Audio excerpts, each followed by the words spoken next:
has announced the withdrawal of some of the steps taken during the pandemic to support the economy. This will foster the normalization of monetary policy. Continuation of the article is about it has steeply revised its inflation projection from 4.5% earlier to 5.7% now for the current financial year.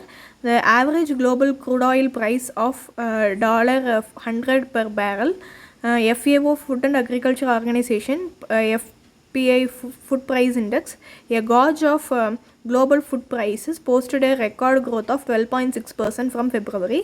Vegetable oil, cereals, meat, sugar and dairy products are rise in the prices.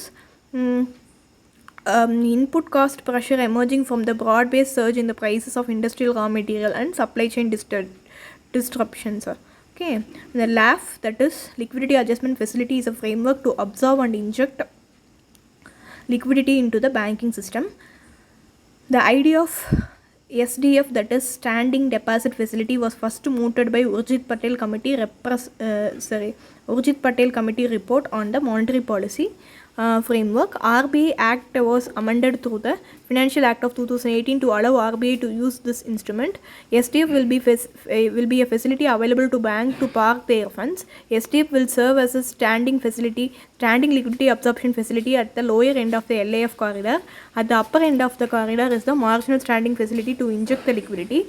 With the introduction of SDF, the fixed rate reverse repo rate seems to be defunct. Through the SDF, the RBI can absorb the liquidity without placing government securities as collateral. Hence, it will give great flexibility to the central bank. LAF is now symmetric corridor with a width of 50 basis point. The policy repo rate is at the center of the corridor with MSF 25 basis point above the policy rate, SDF 25 basis point below the policy rate. During the pandemic, the reverse repo rate was reduced to incentivize the bank to park lesser funds with the RBI and lend more. There are no rate hike. Shift from reverse repo rate to SDF's signal a tightening monetary policy.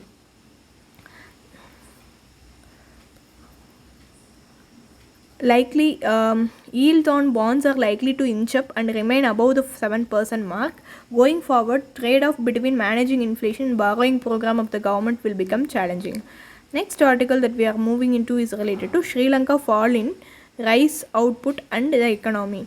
Sri Lanka's rice production was fallen 13.9% in 2021-22 and average yield per hectare by 14.4%, even as the import have soared to a 5-year high. Gotabaya Rajapaksa government banning import of inorganic fertilizer and agrochemicals on May 6, 2021 before its revocation over 6 months later on November 24. Man-made disaster, a forced out man-made versus natural. Man-made disaster, a forced overnight complete switching to organic farming and a blanket ban on imports of chemical agricultural inputs. Been not all that serious, or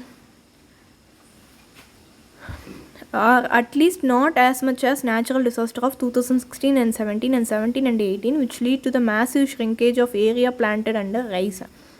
But it isn't just rice. Sri Lanka's largest cultivated crop. A similar conclusion may be drawn in respect of its number one agriculture export item, that is steep production in 2021 was actually higher than in 2020. Exports grew 7.7%. Even in the value terms, the country tree export in 2021. Sri Lanka, he points out, has 2 rice crops in a year. First one, Yala, equivalent to Indian Kharif crop, is planted in May to June, harvested in November-December. Second is Maha, that is Rabi season paddy, is planted in November-December, harvested in March-April. The lack of chemical inputs have mainly hit the Maha season, which yields have registered 40 to 45% decline. Pre-ban setting. That being said, it is also a fact that Sri Lanka's current economic crisis predates man-made agriculture disaster unleashed by May 6, 2021 edit. Country's foreign currency reserve touched a high Even as 20 February 28, 2020, before COVID-19 struck, the reserve was this is this much million. Okay, but as earnings from tourism, organic commitment to organic it's quite possible that a decision to ban import of chemical agriculture inputs may have much response to depleting resources, such as ruling regime commitment to organic culture.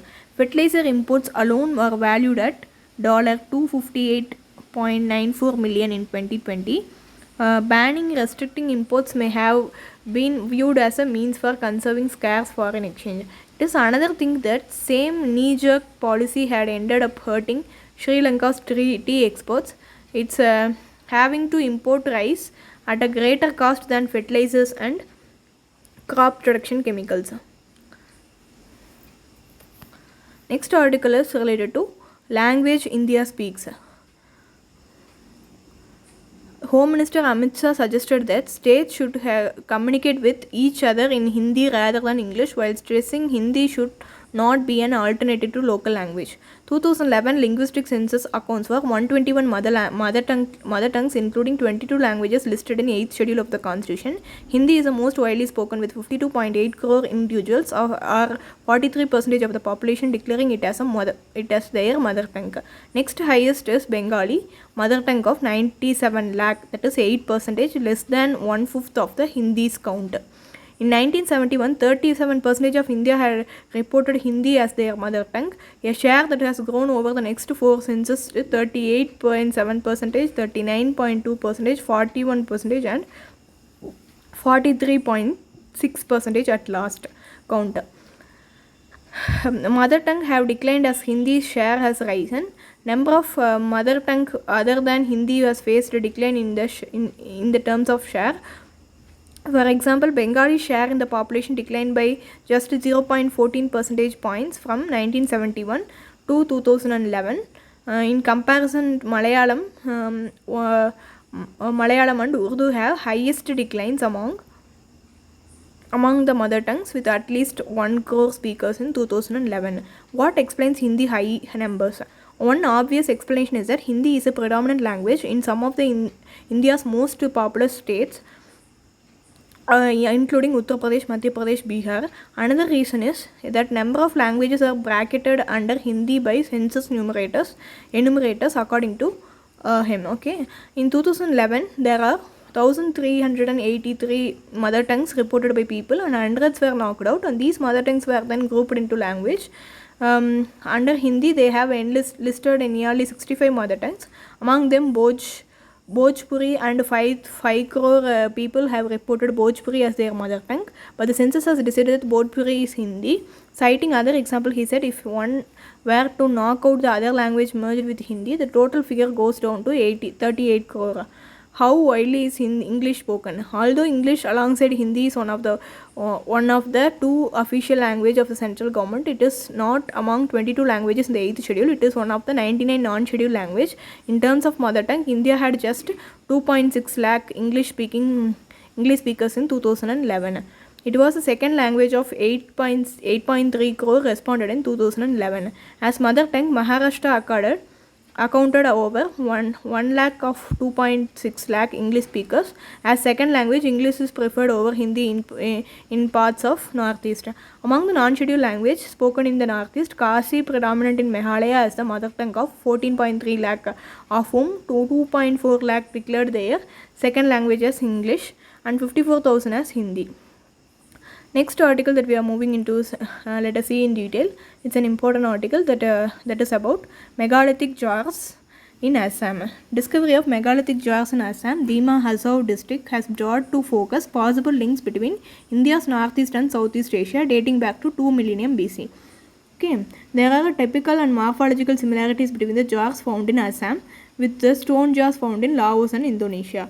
About megalith, constructed either as a burial site or commemorative memorial, non-specular megalith included memorial sites such as menhirs. In India, megaliths are seen in Peninsula South, Deccan Plateau, Vindhya, northwestern regions of Indian subcontinent. Megalith sites in India are dated to the period of 1300 BCE to 12th century CE. Okay, discovery of number of megaliths stone jars in this district is known. Okay, so the significance is there are typological and morphological similarities between the jars found, and the fact that once upon a time the group of people have similar kind of cultural practice occupied by the same geography between Laos and northeast India. Between the stone jars and mortuary practices with the human skeleton remains found inside and buried around the jars. The bone repository of tribes like Mikir, Sakchips, Hankal, Kuki, Kasi, Singteng, evidence of cremated bone fragments placed in one of the jars. This is all about the article is all about. Next article that we are moving into is related to demand shoring, tolling on the table as imported coal price heats up.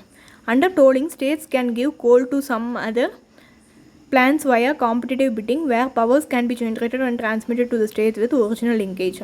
Center may soon ask the states to use tolling to allow the other thermal power plants to use their coal linkages and transmit power to reduce the need to transport coal. Rising demand for power due to onset of summer season as well as post-COVID economic recovery is also putting pressure on the thermal plants.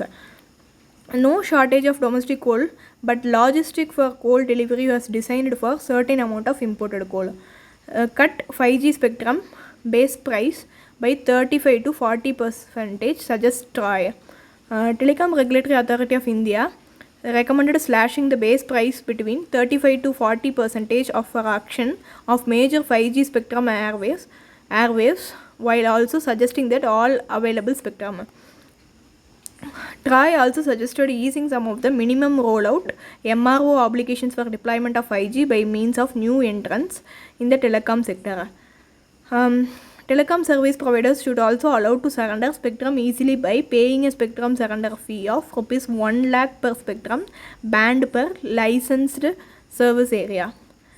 Okay, that's all. If you like the video, please do share, like, comment and subscribe. Thank you.